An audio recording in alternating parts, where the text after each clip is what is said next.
Me llamo Mercedes Alarcón, tengo 61 años y esta historia no es solo una historia de traición, es una historia de reconstrucción, porque cuando el suelo se rompe bajo tus pies a los 60, ya no se trata de empezar de nuevo, se trata de sobrevivir. Llevaba 38 años casada con Julián. Me enamoré de él cuando tenía apenas 22, alto, simpático, encantador. Era el tipo de hombre que todas mis amigas me decían que debía cuidar con uñas y dientes. Pero yo nunca quise controlar a nadie. Le di libertad, confianza y toda mi vida.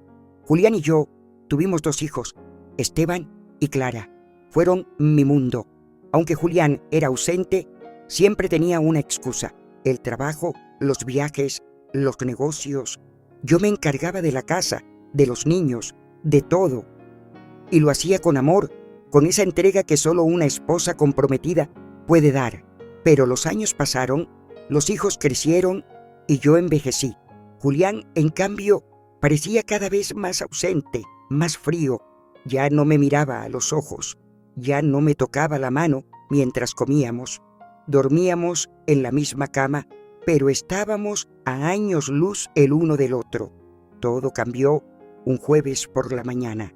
Tenía que hacer unos trámites en el banco, pero Julián había olvidado dejarme la clave de una cuenta en la que, según él, guardaba para las vacaciones. Así que hice algo que nunca había hecho en casi 4 décadas de matrimonio. Entré a su escritorio, ese rincón donde me decía que no tenía nada que buscar, y lo encontré. No una clave, sino un sobre con fotos recientes. En una de ellas, Julián estaba en una playa abrazando a una mujer joven, mucho más joven que yo. A su lado, 2 niños pequeños, rubios, ojos verdes, como él. Mi corazón dejó de latir por un instante. Creí que iba a vomitar ahí mismo, en su estudio. Me senté, leí las fechas, observé los lugares, descubrí boletos de avión, facturas, documentos de una casa, una segunda casa, a su nombre. No era una aventura, era otra vida, otra familia, otra Mercedes, y yo solo era su sombra. Esa noche no dormí, esperé a que llegara. Me senté en la sala, con el sobre en la mano, temblando, pero no dije una palabra, no grité, no lloré, no le lancé nada.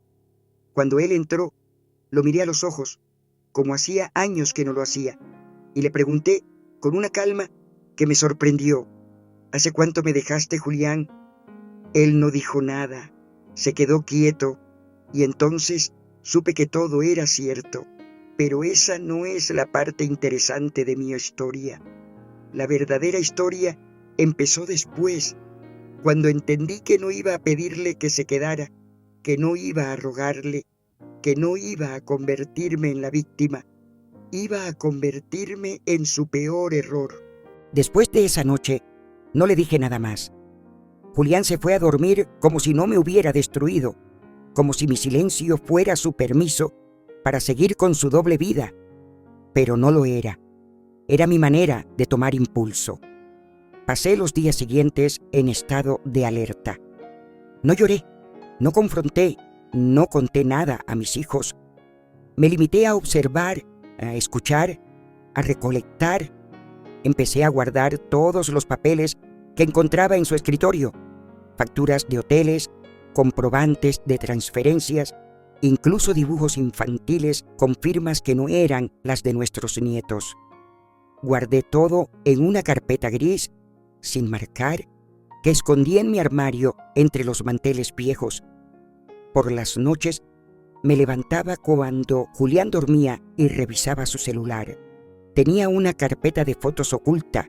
Ahí estaba ella, Cecilia, joven, estilizada, con cara de no haber trabajado un día en su vida. En una de las imágenes estaba usando un collar que yo misma había regalado a Julián en nuestro aniversario número 20. Nunca supe qué había pasado con él. Ahora lo sabía. El fuego dentro de mí no era de odio, era de claridad. No iba a rebajarme, no iba a escandalizarme ni a hacer una escena. Iba a hacer justicia, pero para eso necesitaba un plan y tiempo. Consulté a una abogada, no a cualquier. Fui a ver a Inés Salazar, una mujer de 70 años, viuda de un juez y con fama de haberle ganado hasta al diablo en tribunales. Me recibió con una copa de vino y una mirada que me hizo sentir que ya me conocía desde hace años. Le conté todo, mostré pruebas. Ella me escuchó en silencio y luego dijo: Mercedes, no vamos a destruirlo, vamos a quitarle las máscaras, una por una. Comenzamos con un análisis financiero. Julián tenía propiedades a su nombre que yo desconocía, cuentas conjuntas con Cecilia, hasta una empresa que utilizaba para mover dinero sin que yo supiera. Todo legal, pero todo escondido, sin un testamento adecuado, sin separación de bienes, sin protección alguna. Había cometido un error fatal, me había subestimado. Lo mejor de todo es que Julián seguía actuando como si nada. Me preguntaba por la cena, por la lavandería, por el cumpleaños de nuestro nieto, mientras yo ya había programado la primera audiencia para solicitar medidas cautelares sobre sus bienes. Cada noche me sentaba a escribir un diario, no de tristeza, sino de estrategia. Escribía los pasos a seguir, las fechas clave, las emociones que debía contener para no delatarme. Fue que entonces cuando entendí algo. Yo no era solo una esposa traicionada. Era una mujer que había sido invisible durante años y que ahora estaba lista para ser vista. Y Julián ni siquiera lo sospechaba. La mañana de la primera audiencia, Julián no tenía idea de lo que estaba por suceder. Salió de casa silbando, con su traje caro y su perfume de siempre. Me dio un beso en la mejilla, uno de esos vacíos por costumbre, y se fue creyendo que era dueño de todo. Pero esa mañana él no sabía que yo ya no era la misma Mercedes, ni emocionalmente ni legalmente. En el juzgado me encontré con Inés. Ella vestía de negro, con su bastón de madera oscura y un bolso lleno de documentos que eran como espadas. Me miró y dijo: Hoy no se trata de venganza, se trata de justicia y de respeto. La audiencia fue corta. Nuestra abogada presentó todas las pruebas que habíamos recopilado: registros bancarios, imágenes, correos impresos, conversaciones con Cecilia, donde hablaban de mis espaldas como si yo fuera una sirvienta antigua. El juez era un hombre seco, pragmático. Escuchó en silencio. Luego miró a Julián, que se había presentado solo, con la arrogancia que siempre le acompañó, y le dijo: Señor Alarcón, la solicitud de medidas cautelares es razonable hasta que se resuelva el proceso de separación y liquidación de bienes. Usted no podrá disponer de ninguna propiedad sin autorización judicial. La cara de Julián se desfiguró. De repente dejó de ser el hombre elegante y encantador. Balbuceó algo sobre confusión, pero ya era tarde. El juez golpeó la mesa con su mazo y dijo: Se ordena el bloqueo inmediato de las cuentas indicadas. Salimos del tribunal sin mirar atrás.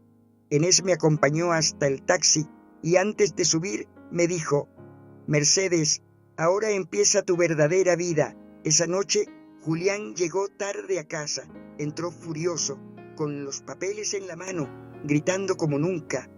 ¿Qué hiciste, Mercedes? ¿Estás loca?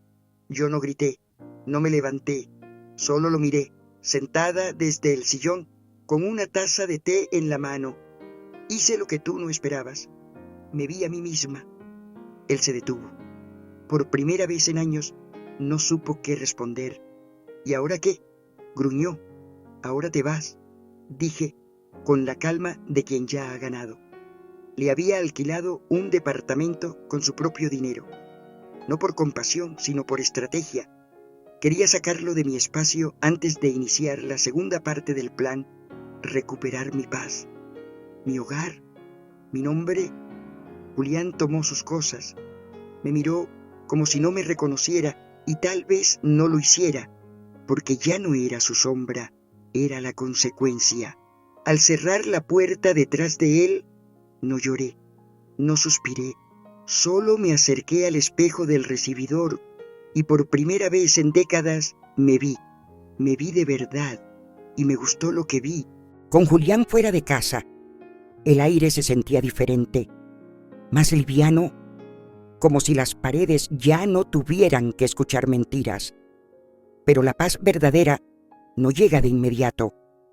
Lo supe en cuanto empecé a recibir mensajes de desconocidos, mujeres con nombres comunes y perfiles ocultos que me escribían cosas como: no es justo lo que le hiciste, él te amaba. ¿Te crees mejor por destruir una familia? Cecilia está embarazada, ¿sabes eso? No respondí, pero lo leí todo. Cecilia estaba jugando sus últimas cartas. Lo que no sabía era que yo ya iba varias jugadas adelante. Gracias a Inés, comenzamos un proceso legal para investigar la procedencia del dinero con el que Julián compró un apartamento a nombre de Cecilia. Y no solo eso, también detectamos que había usado documentos falsos para obtener beneficios fiscales. Todo eso mientras aún estábamos legalmente casados. Presentamos una denuncia formal, no solo por traición conyugal, sino por fraude patrimonial. Mientras tanto, me dediqué a recuperar mi espacio, pinté las paredes del comedor, doné los trajes viejos de Julián, cambié las sábanas. Cada cambio era un acto de reivindicación, una forma de decir: aquí mando yo. Mi hija menor, Verónica, vino a visitarme una tarde. Mamá, ¿por qué nunca nos dijiste nada? ¿Por qué te dejaste tanto tiempo? Le tomé la mano y le respondí sin lágrimas, porque creí que era amor, pero ahora sé que el amor que duele no es amor. Ella me abrazó con fuerza y ese abrazo me devolvió algo que no sabía que había perdido: mi dignidad como madre. Días después recibí una carta. Era de Julián. Mercedes, lo siento. No sé cómo llegamos a esto. Cecilia se fue. Estoy solo. Me duele verte tan fría. ¿Podemos hablar? Lo miré por unos segundos. Luego lo rompí en pedazos y los eché al fuego. Ya no tenía nada que decirle, porque él no solo me traicionó a mí, traicionó a la mujer que lo amó sin condiciones, a la familia que construimos y a su propia palabra, y las palabras, una vez rotas, no se reconstruyen. Esa noche dormí profundamente, sin sobresaltos, sin pensar si su teléfono vibraría a medianoche, sin temer que un día me cambiaría por una promesa más joven. Dormí como se duerme cuando ya no hay máscaras, cuando la justicia empieza a equilibrar el alma, y supe que lo peor ya había pasado, pero lo mejor aún estaba por venir. Pasaron semanas desde que Julián se fue, pero su sombra aún rondaba en forma de juicios, audiencias y miradas que no sabía si eran de lástima o admiración. La cita final era ante el juez para definir la división de bienes. Julián se presentó con un abogado nuevo, joven, arrogante, con una carpeta delgada. Yo llegué acompañada de Inés y Verónica, mi hija. No necesitaba más. El juez pidió que expusiéramos nuestros argumentos. El abogado de Julián comenzó con una letanía sobre lo duro que fue para su cliente quedarse sin hogar, sin pareja, sin dirección. Inés, sin alterarse, se puso de pie, pero antes de hablar, me miró. Yo asentí, porque esta vez quería decirlo yo misma. Me levanté y caminé al frente. Todos guardaron silencio. Excelencia, comencé con voz firme. Durante más de 30 años fui esposa, madre y administradora del hogar. Mientras mi marido escalaba en su carrera, yo construía la base sobre la cual él se sostenía. Nunca pedí reconocimiento, solo pedía respeto. Hice una pausa. Julián no me miraba, pero lo sentía encogido en su asiento. En los últimos 5 años fui engañada, manipulada y económicamente silenciada. Pero no estoy aquí por venganza. Estoy aquí para que el tiempo que me arrebataron no haya sido en vano. Entregué la carpeta que Inés me había preparado: documentación, recibos, pruebas de fraude y un informe psicológico que hablaba de abuso emocional sostenido. El juez leyó en silencio. El aire era denso. El abogado de Julián pedía una pausa. El juez negó. Media hora después llegó la resolución. Yo recibiría el 75% de los bienes, incluyendo la casa, el auto y el plan de pensiones. Julián quedaría inhabilitado por 5 años para realizar nuevas adquisiciones sin supervisión judicial. Además, la Fiscalía iniciaría una investigación paralela por evasión fiscal y falsificación documental. Cuando el juez terminó de leer, nadie dijo nada. Julián bajó la cabeza. Yo, en cambio, me senté de nuevo. Y por dentro, grité. Grité por cada noche de silencio, por cada humillación disimulada, por cada "te estás volviendo loca" que él me susurró cuando descubrí sus mentiras. En el pasillo, mientras salíamos, una mujer desconocida se me acercó. Tendría mi edad. Me tomó la mano y dijo: gracias, no por lo que hiciste por ti, sino por lo que hiciste por todas. Volví a casa al atardecer. Verónica me preparó té y en la mesa me mostró algo. Era una página web que ella había creado, Mujeres sin Miedo. Un espacio para compartir historias como la mía. Mamá, tu historia puede ayudar a otras. Miré la pantalla y por primera vez en décadas supe que lo que viví no fue solo un infierno. Fue una semilla que al fin estaba floreciendo. Mercedes ya no era la esposa engañada. Era la voz que resonaba en otras mujeres y su historia apenas comenzaba.